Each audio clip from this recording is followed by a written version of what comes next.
The winner of the North American Car of the Year is the Dodge Charger. A Windsor-built vehicle takes home another top prize. You step on the pedal and the thing just takes off. Parole eligibility, the focus of a second-degree murder trial in Superior Court. And parking tickets expunged after dozens were ticketed for paying their respects at a local church.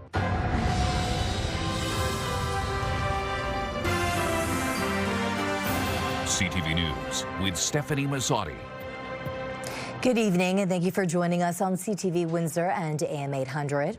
A proud moment for Windsor automotive workers today. The Dodge Charger is named the 2026 North American Car of the Year.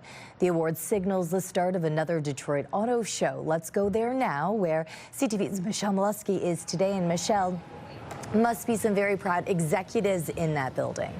Yeah, Stephanie, that is a bit of an understatement. This NACTOY award is the fourth for the Charger. It's already won Car of the Year from the Detroit Free Press, Detroit News, and TopGear.com.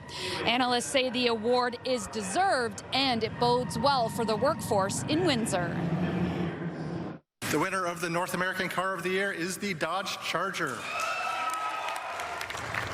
A proud moment for Stellantis as their 8th generation Dodge Charger took top spot from North American automotive journalists. And we always say we win when we're different. And I believe this vehicle pushes segment boundaries. Dodge Chargers first started production in Windsor with an EV version in September 2024. The gas-powered version rolled off the line just this past December. Windsor is a terrific partner with Unifor. The last generation Charger was built in Brampton. We have a long-standing tradition with Unifor, and we're looking forward to their help in building a quality car. Elisa Priddle test drove the Charger for Motor Trend magazine. She gets why reporters ranked it in top spot. You step on the pedal and the thing just takes off. And so the performance is very fun, it's very intoxicating. And so I can see why judges would get in and they would get out with a smile on their face. Sam Fiorani of Auto Forecast Solutions believes the engine change led to this award. Adding the six-cylinder into this vehicle gives it a new life, gives it a chance to flourish on an excellent platform and an excellent design of a vehicle that got lost when it was an EV. In May 2024, just after U.S. President Donald Trump announced tariffs, Stellantis postponed production of the Daytona all-electric Charger, also made in Windsor. Fiorani and Priddle both believe the EV version will come back eventually. With this platform, we can flex to meet that demand. And you know what? It may surge on the coast before it surges in the middle of the country, but we can adapt and we can meet their demand when the customers are ready for the technology. Experts say building Chargers of any variety is good for Windsor Assembly. This is a plant that has been underutilized for too long, and having a higher volume product in there will give life to the plant and keep the employees coming into work and building cars. The Ford Maverick won Truck of the Year, and the Hyundai Palisade took top honors for Utility Vehicle of the Year. Coming up and happening now, we have reaction from here in Detroit after U.S. President Donald Trump's comments about not needing the Canadian automotive industry. The auto show opens officially to the public on Saturday. Stephanie? Okay, Michelle Molesky in Detroit tonight. Thank you, Michelle. So here is our question of the day. Do you intentionally buy vehicles made by the big three automakers? Go to our website to cast your vote, ctvnewswindsor.ca. Yesterday, we asked if you have talked to your kids about drugs. Around 400 people voted. 70% of respondents say yes, they have. Some Bell Media customers in Windsor, Essex had difficulty calling 911 from a landline today. Bell Canada, the parent company of CTV News, says callers were only getting a busy signal. Those calling from a cell phone may have experienced long delays before the calls connected. As of 3:20 today, the issue had been fixed. CBSA has seized more guns at the Ambassador Bridge. A U.S. citizen was arrested for trying to enter Canada with 5 illegal firearms, along with 22 magazines and ammunition. 4 adults and a dog have been displaced following a house fire on Paulette Road that caused $135,000 in damages. The fire broke out Shortly after 2 this morning, officials say it was an accidental fire that started in the basement. The cause is currently listed as undetermined, but electrical and a clothing dryer cannot be ruled out as a cause. Sentencing submissions were heard today in the case of a Leamington man who pleaded guilty to murdering his elderly mother, an attack that was captured on video. As CTV's Chris Campbell reports, the court deciding today how long he must remain behind bars before becoming eligible for parole. Today's court hearing was not about guilt. That was already decided when 62-year-old Kevin Goodings pleaded guilty to second-degree murder in the death of his 83-year-old mother, Anita Goodings. Instead, the focus today was on sentencing, specifically how many years Goodings must serve before he can apply for parole.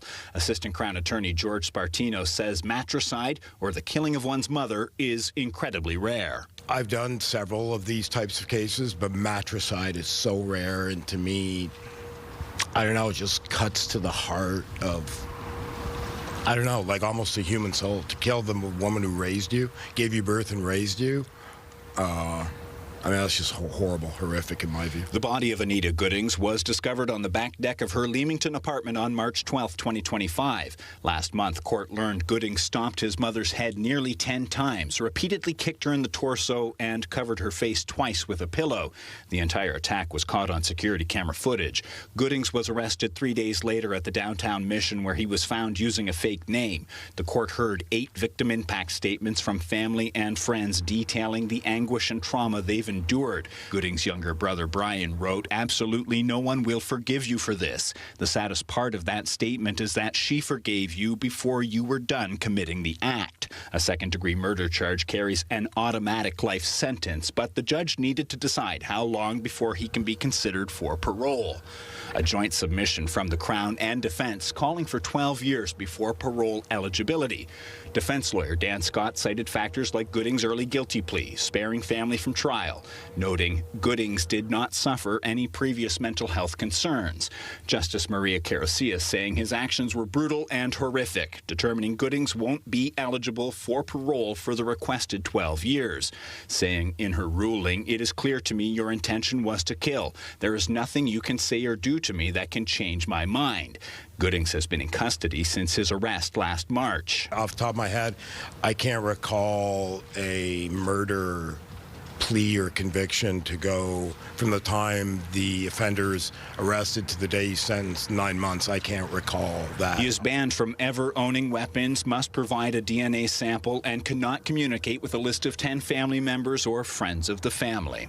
Chris Campbell, CTV News. The city of Windsor is expunging parking tickets given during a funeral service. A social media post about parking tickets went viral over the weekend. The post says approximately 70 people who were parked on the grass next to Harvest Bible Church in Windsor were given tickets. Those people were attending a packed funeral for a 22-year-old man. Pastor Christopher Eelman tells AM 800 800 to 900 people attended the funeral, but the law could only accommodate 275 vehicles. Mayor Drew Dilkins says he reviewed the tickets and directed parking enforcement to cancel them. If there are circumstances where people know that they're likely to have a huge turnout, if you let us know in advance, and I know it's imperfect, you can't always guess, but if you let us know in advance, we would make sure that we didn't even issue the tickets. Meteorologist Gary Archibald joins me now for a first look at the weather. And Gary, it looks like the worst of this weather is over, but we can expect snow and or flurries over the next week. Yes, you're right about that. We will be cold enough to see mostly snow. Not likely to see much in the form of rain or freezing rain. That's good.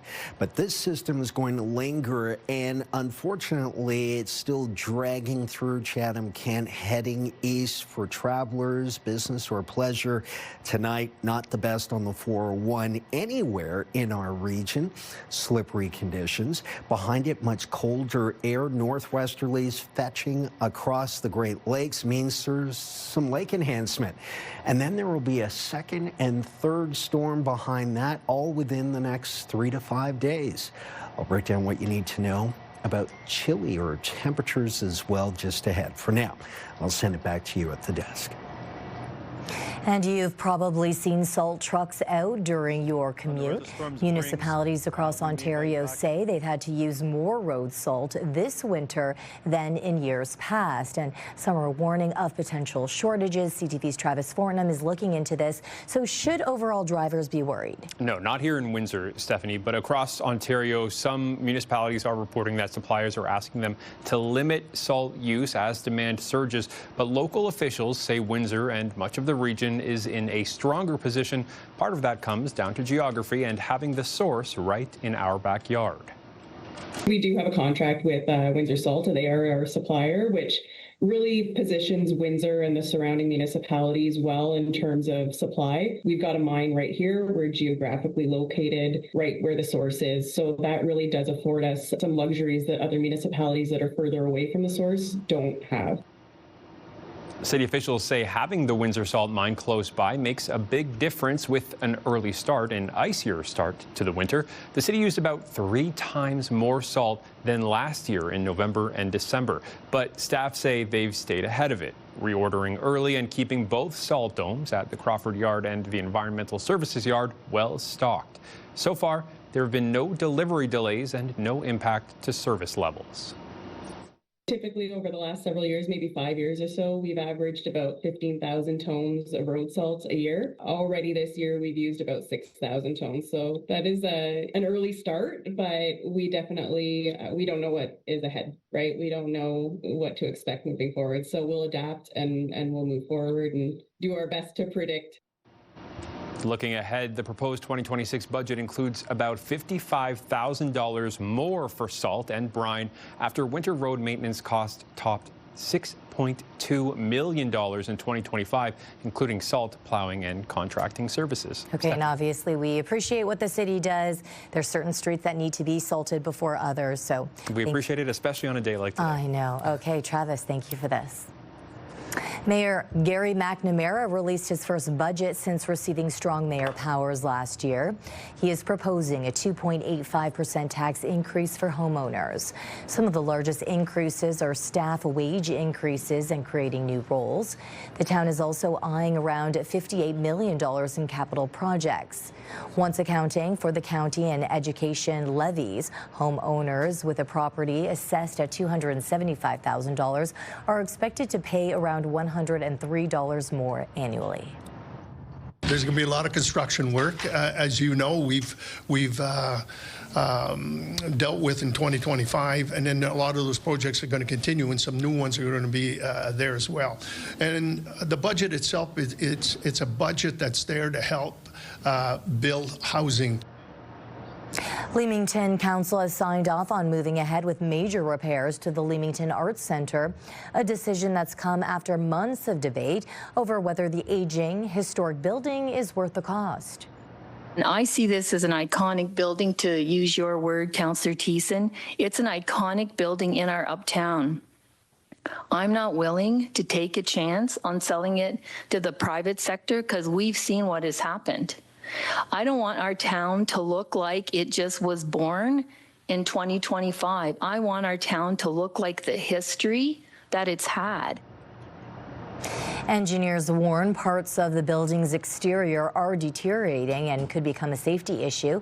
Council approved temporary measures to protect the public while staff reviewed the buildings, conditions and costs. Monday night, Council voted to move ahead with the next phase of repairs, leaving long-term decisions to future budgets. But not everyone around the Council table was convinced, with some questioning a plan carrying a multi-million-dollar price tag. Population is growing. We need other buildings where, we've been talking about the rec center and how that's coming to its point. Do you want to spend all this money on a building that's already kind of seen its day? Water levels on Lake St. Clair are lower than expected this season. So low, at one point, the shoreline sat around 100 feet from this breakwall in Bell River. For one resident, the shrinking water line is raising concerns about what comes next. This is where the normal water line used to be. Level was probably 50 feet past the end of our dock. So we're talking about 100 feet from our breakwall. It's just strange to see it this low. Longtime Belle River resident Kaz Abdul purchased this waterfront property on Lake St. Clair 10 years ago. Just east of the Belle River Marina, it's all sand. It's all the way sand, all the way over. You can kind of see where the water line is now. Abdul recalls historical high water levels in 2019-2020. So that was like the extreme. We had no beach, and the water was like splashing under our dock or our deck here. With all these highs and lows. It makes you wonder now what's going on with the ecosystem here, the Great Lakes. But according to the Essex Region Conservation Authority, it is rather dramatic, but it's not unusual. Water levels on Lake St. Clair have been monitored and tracked since 1918, and these levels are no cause for concern. You see this cyclical process, and it varies from 11 to 15 years, highs and lows, highs and lows, highs and lows. And we are now just in a recession period where the lake levels are lowering. The rate at which it lowers depends on storm systems and barometric pressure. In the meantime, Abdul is patiently waiting for the spring in hopes water levels will once again rise. Just to make sure that we can put our toys in the water and, at the end of the dock, but that'd be convenient. Turning to sports, being released from a team is normally not a good thing, but in the case of Windsor's Devin Versuk, it's great. The Hamilton Ticats released the tight end for an opportunity in the National Football League. Devin, drafted second overall in last year's CFL draft, has signed on with the Indianapolis Colts. The University of Windsor student dropped out of engineering today so he can focus on getting ready for Indy's organized team activities in April. When I was 16, 17, whatever, I don't know, if you would have told me I would be putting on an NFL helmet or signing an NFL contract, I probably wouldn't believe you. So, yeah, it's been a crazy times, but and it's been a wild ride. I took the long road, but I wouldn't want it any other way. Bob Belichico will have more local sports coming up later on in the show. Still ahead on Windsor's news leader, Canada's tone towards China is shifting as Ottawa looks to reset relations. Later, why Canadian actor Kiefer Sutherland was arrested for assault. Start your day with the latest local news. By signing up for our newsletter, you'll get direct local content straight from CTV Windsor to your inbox, including top stories, the forecast, and videos. You can sign up at ctvnewswindsor.ca. It's being called a historic moment. A Canadian Prime Minister back on Chinese soil for the first time in more than a decade. Trade, energy, and the agriculture sector are all on the table. CTV's Annie Bergeron-Oliver reports. It wasn't long ago that Canada called China a disruptive power. Now the language has softened as Prime Minister Mark Carney's government looks to bring stability back to a frigid diplomatic relationship. This is a new government with a new Prime Minister, a new foreign policy. In this moment of economic stress for our country, it is necessary for us to diversify our trading partners. And Carney has made it clear that rethinking includes increasing non-U.S. exports through deeper partnerships with countries like China. And over the next few days, the Prime Minister will be pitching Canada to business and government leaders as a place to invest. I think that this was a really important opportunity to reset the relationship at a time when we're obviously dealing with a much tougher United States and where our Canadian national interests have to be rethought. A key area of debate and likely disagreement, Canadian tariffs on Chinese electric vehicles and Chinese tariffs on Canadian canola products. Government officials say it's reasonable to expect progress on so-called trade irritants, but the definitive removal of tariffs is unlikely. Our ultimate goal is to restore market access to China, have more smoother, predictable trade with our #2 export market. And so we're looking for signs of progress and resolution on that front. While that resolution may not happen, Ottawa is framing this business visit to Beijing as a stepping stone on a larger plan to normalize relationships and help reopen lines of communications. Annie Bergeron-Oliver, CTV News, Beijing. The situation with the U.S. and Greenland raises several questions, like what does Canada's north look like when it comes to Arctic defense, and how vulnerable is this country to Donald Trump's annexation plans? CTV's Heather Wright asking those questions for us tonight. Canada's Arctic region makes up roughly 40% of the country's total landmass. It's huge and it's hard to secure. In the beginning, when Trump wanted to buy Greenland, I just laughed it off because it was so absurd. Ayu Peter is a Greenlander who lives in Iqaluit. She still thinks Donald Trump's threats to take Greenland are absurd, but now she takes him seriously and thinks all of the Arctic is at risk. Canada is right in the middle between Greenland and the United States. He's going to want to also take over Canada. The federal government has pledged billions of dollars in new defense spending, including money for Arctic security. But in such a vast and mostly uninhabited area, military analysts say defense spending is not enough to assert Canadian sovereignty in the north. It's really a whole of society approach, working with Northerners, working with territorial governments and the Indigenous people that live in the region to make sure that they have access to the same services. Canada is set to hit NATO's 2% target this year, but experts say Trump's saber-rattling against NATO members presents a threat to the future of the alliance at a time when it's needed. This is exactly the time that we need to stand together with our allies, that NATO needs to be very effective and very strong and serve as a deterrent so that Putin won't miscalculate and go even further. The U.S. ambassador to Canada was asked today whether Trump has his sights set on Canada's Arctic as a way to bolster North American defense. He said Canada, the United States, and Finland are working very closely on defense to ensure they are, quote, in lockstep when it comes to Arctic security. Heather Wright, CTV News, Toronto. Canadian actor Kiefer Sutherland was arrested for an alleged assault involving a rideshare driver in Los Angeles on Monday. LA police say the 59-year-old entered a rideshare vehicle, physically assaulting the driver and made criminal threats towards the victim. According to jail records, Sutherland was released a few hours later on a $50,000 bond. His first court appearance is scheduled for February 2nd. Bonnie Crosby has stepped down as Ontario's Liberal Party leader effective immediately. The former mayor of Mississauga won the Liberal leadership race in 2023. However, in last year's provincial election, her party finished a disappointing third. There's no timeline for a leadership contest. In a statement, she says the new year is the right moment for her and the party to move forward. There wasn't any snow on the ground this morning, but the water was plenty cold to kick off the upcoming Polar Plunge event at St. Clair College.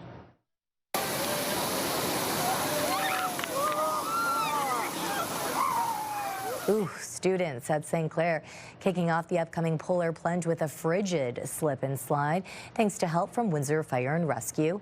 All in good fun for the Special Olympics. Students joined police, fire and rescue crews to raise $13,500 for the cause. They told us what the Polar Plunge was here to support, and I completely agree with it. I think everyone needs a chance to do, everyone needs to get their spotlight, and I think this is just a great, fun way to show our support.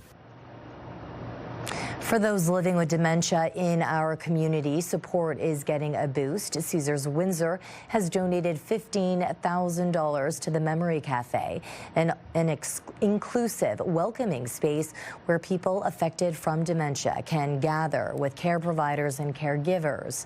The program helps reduce isolation, build connection, and create community through shared experiences.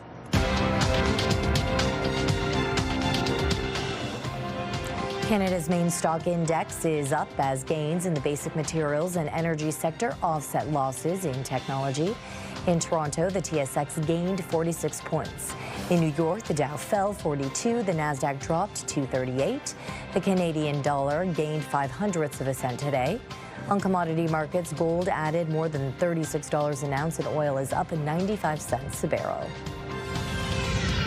not every week, it's every other week that I see a patient that's gone out of Canada for their cosmetic surgery and has come back with some kind of problem. Overseas cosmetic surgeries gone wrong are on the rise. Doctors warn the damage can be permanent. Let's look at our CTV News weather snapshot. Thanks to Mark here for this gorgeous image. The weather's not so gorgeous, not if you don't like snow. And there's more coming up. The snow, that is, and the complete weather forecast. Stay with us. Discussion here at Windsor City Hall. Windsor's top stories. A major project is about to get underway. Breaking news alerts. Severe weather is a possibility. And watch live. Good evening, and thank you for joining us. Download the CTV News app.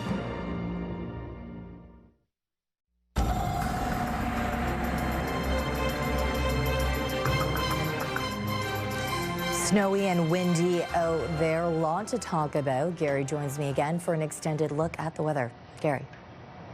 The worst of it over, I believe, at least those potent waves of snowfall bands, those bands coming in around noon-ish, 12:30 through 1, 2 o'clock. Still some flurries there, but it's now in the Chatham-Kent area, Rondo Park area. We have snow squall statements, if you will, for Chatham-Kent due east. 10 to 15, possibly 10 to 20 centimeters tonight in that area. Reached a high of 3.1. That was early this morning, just after midnight. It has gotten colder ever since, and it will continue to get cold. By midnight, we'll be in the minuses and going from there. Air quality is decent. That's really not much of an issue. It hasn't been. The wind is and was, in particular, when those first bands were coming in, reducing visibility substantially. The gusts will be in the 65 to 80 range in Chatham-Kent through 10 o'clock tonight, in the 40 to 50 range in Windsor, Essex and surrounds. It feels colder than -3 to -4. That's in the mid-20s on the Fahrenheit scale. It's about -10 wind chill. That's what's being recorded at the airport in Windsor, -11 in Chatham-Kent. Tomorrow morning before dawn, wind chill values will be in the -15 to -20 range. And meanwhile, Calgary's at 17 degrees. Yeah, that's on the plus side. Meanwhile, it's getting colder here, cold enough so that we're seeing snow draped across extreme southwestern Ontario and stretching east along the 401 corridor. In fact, the snow, if you were traveling from Windsor, Essex towards Chatham-Kent this afternoon and further east from there towards London, Kitchener, Waterloo, would just be following you all the way to Toronto and perhaps Belleville. It's going to be a snowy next 3 to 4 days, in fact, and I can't stress this enough. The computer simulations have 40 centimeters, thereabouts, in Kitchener, Waterloo, and Toronto in the next 24 to 48 hours from the same system. So we got it light and early. Still slippery surfaces. The salters and sanders are trying to do their best, but tonight, those road conditions will be the major topic for anyone traveling out there. Take a look at our Enercare 7-day forecast. It's either flurries or snow for the next 7 days straight. More of the same tomorrow in the morning, and then lightening up. High of -8. Then 0 degrees Friday, flurries Saturday, Sunday, Monday, Tuesday, Wednesday, and temperatures next week averaging about -5 for a high.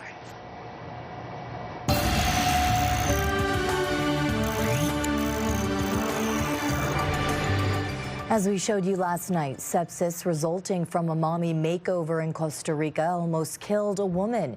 Now, as she learns to live without the use of her fingers or toes, she and the medical community want to make sure others are fully informed. CTV's Pauline Chan has part 2 of her series on Canadian medical tourism. Nicole Grigorov's medical tourism trip resulted in more than a tummy tuck and breast lift. Sepsis led to the amputation of her fingers and toes. To be honest, Pauline, when I saw my fingers and my toes for the first time in Costa Rica, I knew, I wasn't going to be able to keep them. They were black. Doctors Ron Samoji and Corey Goldberg say they're treating a growing number of overseas procedures gone wrong. If not every week, it's every other week that I see a patient that's gone out of Canada for their cosmetic surgery and has come back with some kind of problem. As the market for surgery abroad has increased, the number of complications that we're seeing regularly has increased as well. And while they don't often see the kind of life-threatening complications that Nicole Grigorov suffered, many of the problems can be permanent. They had given her what I would argue is a male hairline and a very low one at that. And she was in tears and asked, please, can you reverse this? Once that's done, you can't. It's self-serving to say patients should come and have surgery with a Canadian plastic surgeon. But the reality is, to us, there's absolutely nothing more important than the patient's safety. Dr. Samoji says overseas clinics may accept patients who otherwise might not be approved for surgery here due to weight or other health concerns. Other countries also have different products and standards for things such as implants or even sutures. With cosmetic surgery, good cosmetic surgery, the pillar of care is really the follow-up. And that's what we sort of stress to patients is if they're going out of country, by the time they come back to Canada, they don't have their surgeon there anymore. Follow-up care for cosmetic surgery can take months as the body heals and settles, but medical tourists won't be abroad for that time, so it falls on the Canadian health system to fix any problems that result. So for my recent patient that was admitted to hospital for 5 days, CT scans, drainage procedures, a drain being placed, multiple days in hospital. These are thousands of dollars of OHIP funds, and it's a huge burden, huge burden. In the final part of our series, we'll look at some of the legal issues surrounding cosmetic surgery abroad and why so many Canadians are still choosing to go despite the warnings. Pauline Chan, CTV News. The Minister of Health is praising the work of private clinics, saying they have cleared a wait list backlog for cataract surgery. Sylvia Jones says the wait list is back to pre-pandemic levels. There are 4 cataract clinics operating across the province, including one in Windsor. The province has added funding to boost the number of cataract surgeries locally. Now the focus is shifting to reducing wait times for hip and knee procedures. Jones says having private clinics handle low-risk surgeries allows hospitals to focus on more complex, high-risk cases. Strikes, spares, 9 straight years on Team Canada. And for the first time, he rolled it at home. That's coming up. Stay tuned for On the Sidelines.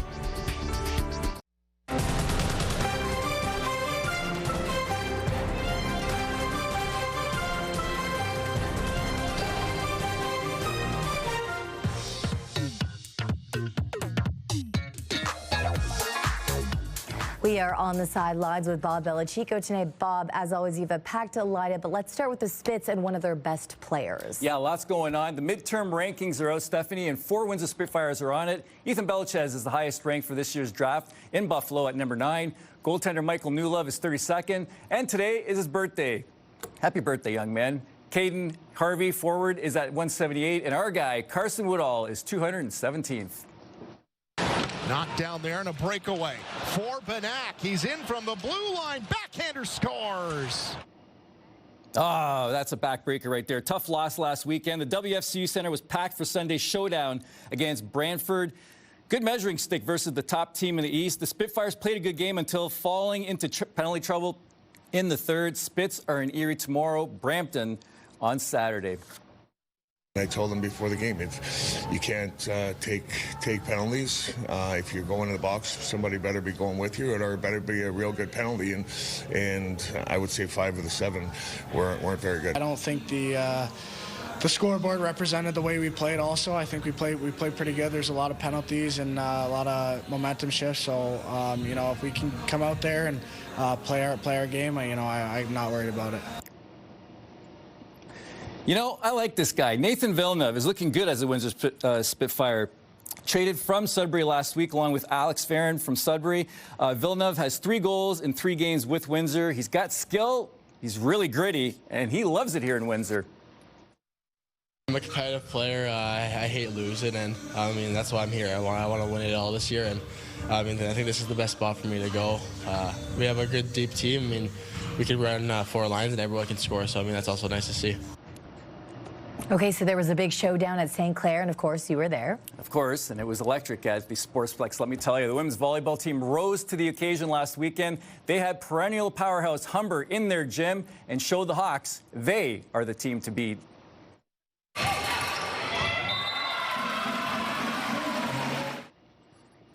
The Saints earned the bounces and put up a wall against Humber. Even when the Hawks tied the match at 1, the Saints rebounded and destroyed the visitors in the third set. The fourth set, that was just a formality. After losing their first match of the season on opening night, St. Clair has rattled off 9 straight wins.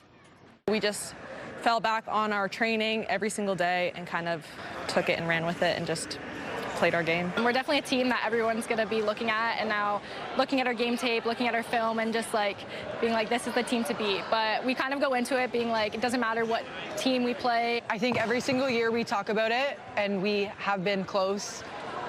I have a feeling this is a really fun year. Oh yeah, it's been fun so far, and we're looking forward to great things in the future. Now, Isabella Govia broke a 16-year-old record last weekend at the Can-Am Classic at the University of Windsor, and has qualified for nationals in March. Now, the fourth-year distance runner clocked in at 2 minutes, 46.93 seconds in the 1,000-meter, beating a record set by former Olympian and Lancer great Melissa Bishop, set in 2011. Coaches told me they felt Isabella might beat the record at some point this season, but did not expect her to do it in the opening meet of the season. Long before Windsor was a thought, Isabella had Bishop on her vision board as a young grade school runner. Breaking the record was probably one of my bigger goals of my whole entire Lancer career. So doing that at the first meet, I have to settle in a bit so I can recognize that 2 months ahead, and I can aim for higher goals than that, which I didn't know was possible. So I'm kind of reworking how I think of racing and how I think of this season.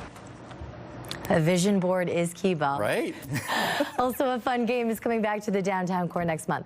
Yeah, it hasn't been here in a while, and it's nice that it's coming back. The Clash at the Coliseum at Caesars Windsor returns February 24th.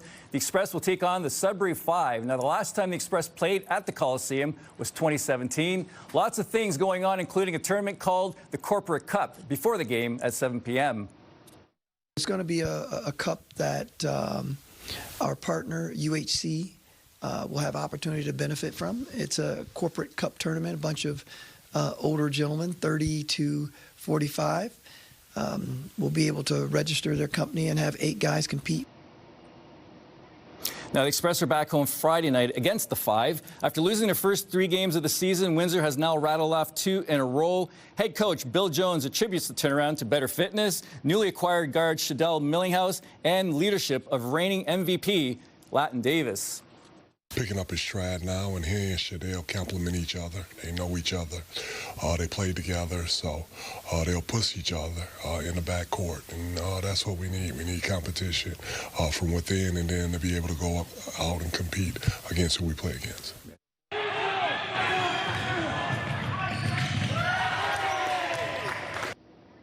I think he should have dunked on that one. This is Alex Rigolowitz of St. Anne's. Great player. He is only in grade 10, but is making noise in the Wex's Senior Boys Tier 1 division. He scored 19 in last night's win against St. Joe's.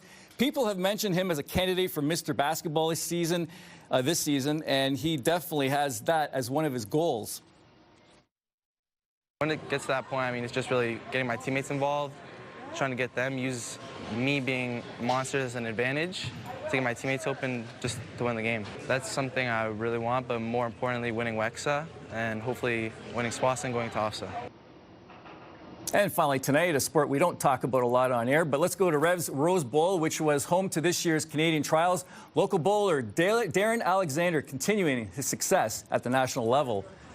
Now here's Darren putting the finishing touches on a perfect game, 300. That's awesome. I'm lucky to break 100 on a good day. The 35-year-old finished second at the trials, which earned him a spot on Canada's national team for an impressive 9th consecutive year. You know he wants to make it 10 next year. The fact I've got to do it 9 times is just unbelievable. Every time we go somewhere, see the world because of something I love, you can't ask for more than that. And then anytime I get to put the Canada flag on my back is just, it's an honor. So just want to do it as long as I can. I once broke 200. That's amazing.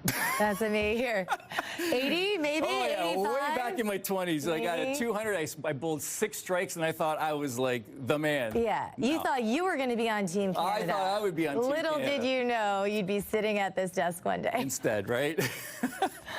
Congratulations to everything. Yes. Definitely, when we say jam-packed segment, it definitely was. Awesome. Bob Belichico. Athletes doing well. I love to see it. This is your CTV Windsor, our community calendar. The Forever in Our Hearts Gala in support of In Honor of the Ones We Love returns Saturday, February the 7th at the Chichero Club. See you next time on Our Community.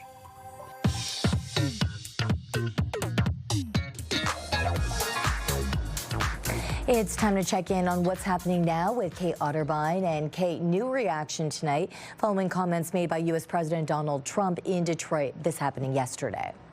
Stefanie, as we reported here, Trump was in Detroit this week where he said America doesn't need the Canadian auto industry.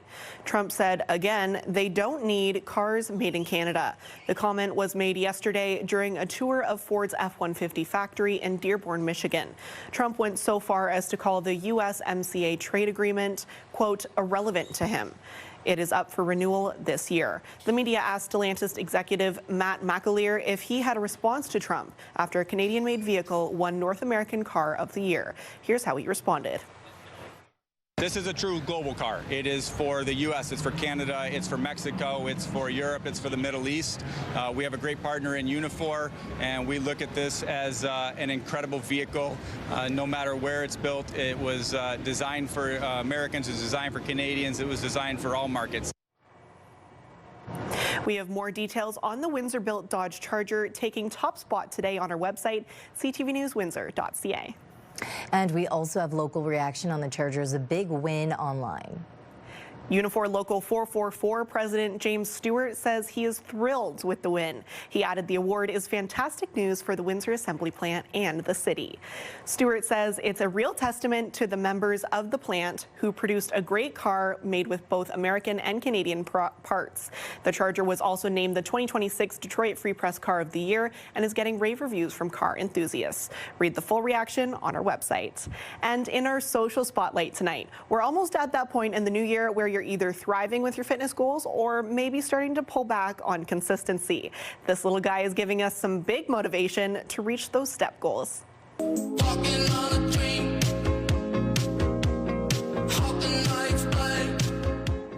He is showing us that if you have a treadmill or even a gym membership, there is no excuse. Milton put on his headband to keep his ears out of the way and is strutting his little legs to 10,000 steps. If Milton can push through those winter blues, so can we. You know what? It's often that I get those winter blues and I just kind of stand in the spot and jump up and down like this nonstop until I reach those 10,000 steps. And then you can also pull up your phone and watch that cute little dog video. That's also motivating. Absolutely. You've got to stay warm somehow. Yes, definitely. So how can viewers submit a photo or video for our trending segment? You can email it to newsnow@bellmedia.ca or text it to 10400. Okay, and that's happening now. A very clever escape. When we return, the dog that first escaped his kennel then unlocked the front door.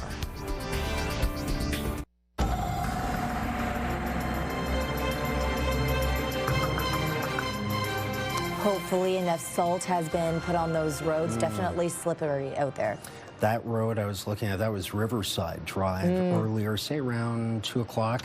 It had not been salted before. And of course, there's a lot of area to get to. And, you know, our city does do a good job of that. But just assume that it's not treated. And even if it is treated, you can still slip and slide. And of course, you should be driving according to the conditions as always. The Enercare 7-day forecast, well, it's got a lot of snow and colder temperatures in store. -8 tomorrow's the high, then 0.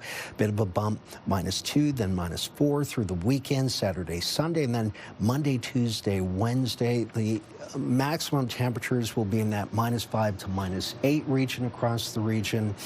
The overnight lows tomorrow's, well, technically tomorrow before dawn is -11. We'll feel close to -18 to -20. So it's going to be cold It's below seasonal, there's snow on the ground, and there's more to come.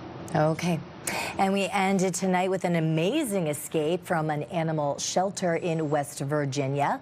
A very smart dog got out of his kennel after hours. He was slowed down by a locked front door, but only briefly.